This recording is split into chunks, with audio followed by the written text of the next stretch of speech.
সবজি লেটকা খিচুড়ি। বৃষ্টির দিন হোক কিংবা অলস কোনো দুপুর, এক থালা ধোয়া ওঠা পাতলা লেটকা খিচুড়ির আবেদন অন্যরকম। ছোটবেলা থেকে আমরা দেখে এসেছি শরীর ও মন উভয়ের প্রশান্তির জন্য এই সবজি খিচুড়ির কোনো বিকল্প নেই। আজ আমার রান্নাঘরেও তৈরি হচ্ছে সেই চিরচেনা লেটকা স্বাদের খিচুড়ি। চাল আর ডালের সাথে হাতের কাছে থাকা নানা পদের টাটকা সবজির এই মিশ্রণ স্বাস্থ্য আর স্বাদের এক অপূর্ব ভারসাম্য তৈরি করে।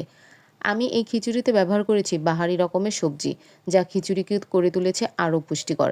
ধিমা আছে যখন চাল, ডাল আর সবজি একে অপরের সাথে মিশে একেবারে মাখো, মাখো হয়ে আসে, তখনই তৈরি হয় সেই বিশেষ টেক্সচার, যেটাকে আমরা বলি ল্যাটকা খিচুড়ি। এর রং আর ঘ্রাণ এতটাই লোভনীয় যে রান্নার মাঝপথে খিদে বেড়ে যায় কয়েক গুণ। তবে এই রান্নার আসল চমক কিন্তু এখনও বাকি। রান্না শেষ হওয়ার ঠিক পরে আমি দিচ্ছি এক জাদুকরি বাগার বা ফোড়ন। প্যানে সরিষার তেল গরম করে তাতে শুকনা মরিচ, তেজপাতা, প্রচুর পরিমাণে পেঁয়াজ, রসুন ও কুচি করে লাল করে ভাজা হয়। এর ঘ্রাণটা যখন বের হয় তখন বলে বোঝানো সম্ভব নয়। এই ফুটন্ত বাগার যখন ধোয়া ওঠা খিচুড়ির উপর ঢেলে দেওয়া হয়, তখন পুরো রান্নার চেহারা আর স্বাদ মুহূর্তেই বদলে যায়।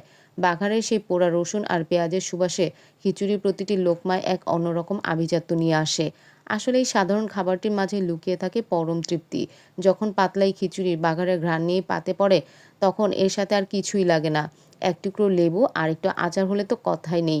নিজের হাতের কাছে যত্ন করে তৈরি করা এই সবজি খিচুড়ি কেবল পেট ভরে না, বরং মনের এক ধরনের প্রশান্তিও এনে দেয়। আশা করি আজকের আমার এই সাধারণ পদ কিন্তু স্বাদে ভরপুর লেটকা খিচুড়ির আয়োজন আপনাদের ভালো লেগেছে।